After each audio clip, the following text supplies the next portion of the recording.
በጾም ከተከራከራችሁ ስለ ጾም ከተከራከራችሁ ለጾም አድሉ ይላሉ።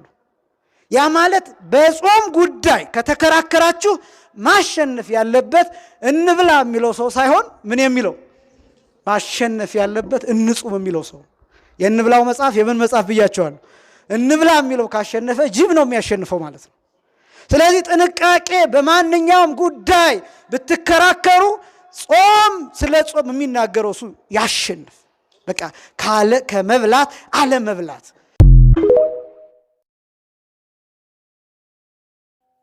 ዘንድሮ ጥምቀት ሰኞ ነው የምንጾመው ቅዳሜንና እሁድን ነው ወይ ብላችሁ የጠየቃችሁ ሰዎች አላችሁ። በዚህ መልስ መጥቻለሁ። ይሄንን መልስ ለመስጠት ነው የመጣሁት። ስለዚህ ለሁሉም ሰው እንዲዳረስ ሼር፣ ኮፒ ሊንክ፣ ፎሎ አድርጉ። እንግዲህ በመጽሐፋችን ላይ በሕጉ መጽሐፍ ወይም ደግሞ በሥርዓተ ቤተክርስቲያኑ መጽሐፍ ላይ ፍትሐ ነገሥት አንቀጽ 15 ላይ የተቀመጠው ቅዳሜና እሁድ የሚባል የለም። ለምሳሌ ጥምቀት እሁድ፣ ሰኞ፣ ማክሰኞ ከዋለ ዋዜማው ይጾማል ነው። ገናም እንደዚሁ። ገና በእርግጥ ከጾም ጋራ ስለሆነ አብሮ ነው የሚጾመው። የጥምቀት ግን ማክሰኞ ከዋለ ሰኞ ይጾማል ማለት ነው። ሰኞ ከዋለ ግን እሁድ ከጥሉላት ምግብ ብቻ ነው የምንከለከለው። ያ ማለት ምን ማለት ነው? ከእንስሳት ተዋጽኦ ብቻ ነው እንጂ ሌላውን ጠዋት ከቅዳሴ መልስ 3 ሰዓት ላይ ወደ ቤታችን ገብተን ቤት ያፈራውን ነገር የእንስሳት ተዋጽኦ ያልነካው እንበላለን ማለት ነው። ምክንያቱም በሰንበት ጾም ስለሌለ። እሁድም ቢሆን እንደዚሁ ቅዳሜን ብቻ ከእንስሳት ተዋጽኦ እንጾማለን እንጂ ከዛ ቅዳሜ እስከዚህን ሰዓት እሁድ እስከዚህን ሰዓት የሚባል ነገር ሲጀመር በሰንበት ጾም የለም። ቅዳሜ የምትጾመው ከዓመት አንድ ቀን ብቻ ጌታችን በመቃብር ስለሆነ ያችን ቀን እንጾማታለን ማለት ነው። ቅዳሜ ስዑርን ብቻ ነው። ጥምቀትም የልደትም ለምሳሌ ቅዳሜ ቢሆን የሚል ጥያቄ አለ። ከዛስ እሁድ ቢሆን የሚል ጥያቄ አለ። ከዛስ ሰኞ ቢሆን የሚል ጥያቄ አለ። እና ጋዱን እንዴት ነው ምን ጾሙ የሚል ጥያቄ ወይ ደግሞ ከዛ በፊት አንድ የሚቀድም ጥያቄ ላስቀድም።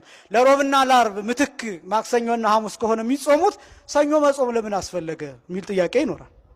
ምክንያቱም ጋድ ምትክ ተብሎ የተሰራው ለሮብና ዓርብ ከሆነ ሌላው ዕለት ምን አገባን ለምን እንጾማለን ቢባል አንደኛ ቅድም እንዳልኳችሁ ስለ ጾም ብትከራከሩ ለጾም አድሉ የሚል መርህ አለ። ሁለተኛ እንዳይረሳ ብሎ ፍትሐ ነገሥቱ ያስቀምጠዋል። እንዳይረሳ ማለት ነው ረቡዕና ዓርብ ገና ሲውል ለምሳሌ ሮብን ሊያገኘው የሚችለው በ7 ዓመት አንድ ጊዜ ነው ልደት። እንግዲህ ያ ማለት በ7 ዓመት አንድ ጊዜ ሲሆን ይረሳል። ስለዚህ ጋድ በየዓመቱ መጾም አለበት ብለው አባቶቻችን በሰሩት ስርዓት መሰረት በየዓመቱ እንጾማለን እንጂ ለማክሰኞ ምትክ ሰኞን እየጾምን አይደለም። ምክንያቱም ማክሰኞ ራሱ ልደት ቢውል ምንም ጾም ስላልሆነ የሚተካለት ሆኖ አይደለም። የሚተካላቸው ለሮብና ለዓርብ ነው። ነገር ግን እንዳይረሳ በየዓመቱ ጋድ ሚለውን ስም ጠርተን እንጾማለን። ምክንያቱም ለጾም አድሉ ስለተባለ እንዳይረሳ ነው እንጂ ምትክነቱ አስቀድሞ ለረቡዕና ለዓርብ የተሰራ ነው። ከዛ ቀጥሎ ቅዳሜ ቢሆን እሁድ ቢሆን የሚል ጥያቄ። የመጀመሪያው ቅዳሜ ቢሆን አሁን ስለ ሁለቱም የምናገረው ስለ ልደትም ስለ ጥምቀትም። ልደትም ጥምቀትም ቅዳሜ ቢሆኑ ዓርብ ራሱ ጾም ነውና እንዴት ይጾማል ቢባል ዓርብ እስከ ምሽቱ 12 ሰዓት ድረስ ይጾማል። 3 ሰዓት ብቻ ይጾማል ማለት ነው። ስንት ሰዓት ብቻ ይጾማል? አለቀ። ምንም የክርክር ማወሳሰብ አያስፈልገውም። በማግስቱ ቅዳሜ ነው፣ በዓሉ ይከበራል። ሌሊት ቅዳሴ ይገባል፣ መንፈቀ ሌሊት ይገባል። የሚቆርብ ሰው ያከፍላል። ይሄ ጥንቃቄ። የሚቀድስ ሰው የሚቆርብ ሰው የግዴታ 18 ሰዓቱ መሙላት ስላለበት አይበላም። ልክ እንደ ትንሣኤ ያከፍላል። ያ ማለት ለምሳሌ እሁድ ገና ማክሰኞ ገና ነው። ስለዚህ አንድ ሰው እሁድ ማታ ከበላ በኋላ የሚቀድስና የሚቆርብ ሰው እሁድ ማታ ራቱን በልቶ ከዛ በኋላ አይበላም። የሚቀድስና የሚቆርብ ሰው ስጋውን ደሙን የሚቀበል ሰው። ከዛ ውጭ ግን ዓርብ ማታ እስከ 12 ሰዓት ድረስ ይጾማል። ቅዳሜ በዓሉ ይከበራል። ምንም ማወሳሰብ አያስፈልገውም። ጋዱ እሱ ነው። እሁድ ቢሆንስ ደግሞ ጥምቀትና ልደት እሁድ ቢውሉ እንዴት ይደረጋል ቢባል አሁንም ፍትሐ ነገሥቱ እንዲህ ብሎ ያስቀምጣል። ወለእመ ኮነ ዕለተ በይረሙን ስንክሳሩ ማለት ነው ጥር 10 ወለእመ ኮነ ዕለተ በይረሙን ዘውእቱ አስተርእዮ ይላል። ዕለተ በይረሙን ማለት ዕለተ ጥምቀት ዕለተ አስተርእዮ የመገለጥ ቀን ማለት ነው። በዕለተ እሁድ ይላል። እሁድ ቀን ቢሆን አው በዕለተ ሰንበተ አይሁድ ወይም ቅዳሜ ቀን ቢሆን ይልና ይጾሙ በዕለተ ዓርብ እምቅድሚያው እስከ ምሴት ይላል። አስቀድሞ ዓርብ ስለሆነ ዓርብን እስከ ምሽት ድረስ ይጾሙ። እስከ ማታ ድረስ ይጾሙ። ቅዳሜ ቢሆን እስከ ማታ፣ እሁድም ቢሆን አርብ ይጾማል። ሰኞም ቢሆን አርብ እስከ 12 ሰዓት ይጾማል። እየተረዳችሁ ነው ሐሳቤ? ገናም ጥምቀትም ቅዳሜ ቢውል አርብ እስከ ስንት ሰዓት ይጾማል? እስከ 12 ሰዓት። ገናም ጥምቀትም እሁድ ቢሆን አርብ እስከ ስንት ሰዓት ይጾማል? እስከ ምሽቱ 12 ሰዓት ድረስ። ገናም ጥምቀትም ሰኞ ቢሆን አርብ እስከ ስንት ሰዓት ይጾማል? እስከ ምሽቱ 12 ሰዓት ድረስ ይጾማል። ከዛ ግን ቅዳሜ ምን ይሆናል? ለምሳሌ እሁድ ገና ቢሆን ጥምቀት ቢሆን እሁድ ምን ይሆናል? ቅዳሜ ምን ይሆናል ቢባል ጥሉላት አይበላበትም፣ ግን አይጾምም። እየሰማችሁ ነው? አስቀድሳችሁ ቁርሳችሁን ትበላላችሁ፣ ስጋ ግን አትበሉ፣ የእንስሳት ተዋጽኦን አትበሉ። ጾሙን ግን መቼ ጾማችሁታል? አርብን እስከ 12 ሰዓት ድረስ ጾማችኋል። ስለዚህ ቅዳሜን ምንድነው የምታደርጉት? ጽሉላት አትበሉም። ከዛ ውጭ ግን ከቅዳሴው በኋላ ምግባችሁን ትበላላችሁ። የተዘጋጀላችሁን ቁርስ እንደያቅማችሁ ፍርፍርም ቢሆን ፉልም ቢሆን ወጣቱ ወንደላጤው ያገኘውን ይበላል ማለት ነው። ቅዳሜ ጥሉላት ግን አይበላም። እሁድ ቢሆን መቼ ቢሆን አልኳችሁ? ሰኞ ደግሞ ቢሆን ለምሳሌ አሁን የጥምቀት በዚህ ዘመን የፊታችን እሁድ ነው የሚውለው አይደለም? 11 እሁድ። ስለዚህ ምንድነው ማለት ነው? አርብ እስከ 12 ሰዓት ድረስ ይጾማል። ከዛ ቅዳሜ ምን አይበላም አልኳችሁ? ጥሉላት አይበላም። ቅዳሜ በቃ አለቀ። ከዛ ውጭ ግን ቅዳሜ እስከ 6 እስከ 9 እንደዚህ ምናምን የሚባል መዓት መፍጠር የለባቸውም። ይሄ የሚናገረው መጽሐፉ ራሱ አባቶቻችን የሰሩት ነው። ይህን በደንብ ጠንቅቁ ማወቅ። ቅዳሜ ጥሉላት አይበላበትም የፊታችን። ከዛ ደግሞ አርብ እስከ 12 ሰዓት ድረስ ይጾማል። አለቀ። ከዛ ሰኞ ቢሆን ደግሞ ሰኞ ቢሆን እሁድ አርብ እስከ ምሽቱ 12 ሰዓት ድረስ ይጾማል። ከዚያ የቻለ ሰው ሁለቱንም ቀን ጥሉላት አይበላባቸውም፣ ቅዳሜና እሁድ።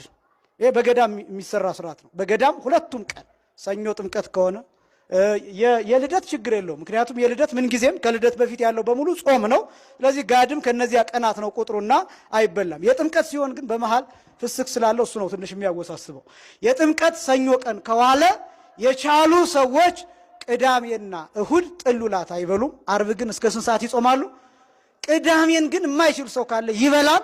እሁድን ግን ከምን ይከለከላል? ከጥሉላት ይከለከላል። እሁድን ከምን ይከለከላል? ጥምቀት መቼ ቢሆን እያልኳችሁ ነው። ሰኞ ቢሆን እሁድን ከምን ይከለከላል? ከጥሉላት ይከለከላል። አርብን እስከ ስንት ሰዓት ይጾማን? አስቀድሞ እስከ 12 ሰዓት ድረስ ይጾማን። ቅዳሜን ግን አቅም ካለው እንደ እሁድ ጥሉላት ባለመብላት ያከብረዋል። ያለዚያ ግን ሊበላ ይችላል። ላንብላችሁ። ወለእመ ከሆነ በዓለ ልደት ወበዓለ ጥምቀት በዕለተ ሰኑይ ይላል። ሰኞ ቀን ቢውል ጥምቀት ወይም ልደት ሰኞ ቀን ቢውል ኢይትከሃል ከመ ይጹሙ በዕለተ ሰንበት ይላል። በሰንበት ቀን ሊጾሙ አይገባም፣ መጾም አይቻልም ይልና ዳእሙ ይትዓቀቡ እምነ በሊዕ ጥሉላተ ይላል። ጥሉላትን ከመብላት ግን ይቆጠቡ ይላል። ምንን ከመብላት? መቼ ቀን ቢሆን ጥምቀት? ሰኞ ቀን ቢሆን በሰንበት ቀን እሁድን። አሁን ስንክሳሩ ለይቶ እሁድን ነው እያለ ያለ። አርብ ግን እስከ ስንት ሰዓት ይጾማን ብያቸዋለሁ? እስከ 12 ሰዓት። ቅዳሜ የቻለ ይጾማን፣ ያልቻለ ደግሞ ይበላል፣ ጥሉላትም ጭምር ይበላል ቅዳሜ። ነገር ግን እሁድን መጾም አይቻልም። ጥሉላት ግን አይበላም። ምን አይበላም? ጥሉላት አይበላም። ስለዚህ በዚህ መልኩ ጋድን ማክበር ይቻላል። ጋድ ማለት ይሄ ነው። ካልገባችሁ በሌላ ጊዜ ግልጽ ማድረግ ይችላል።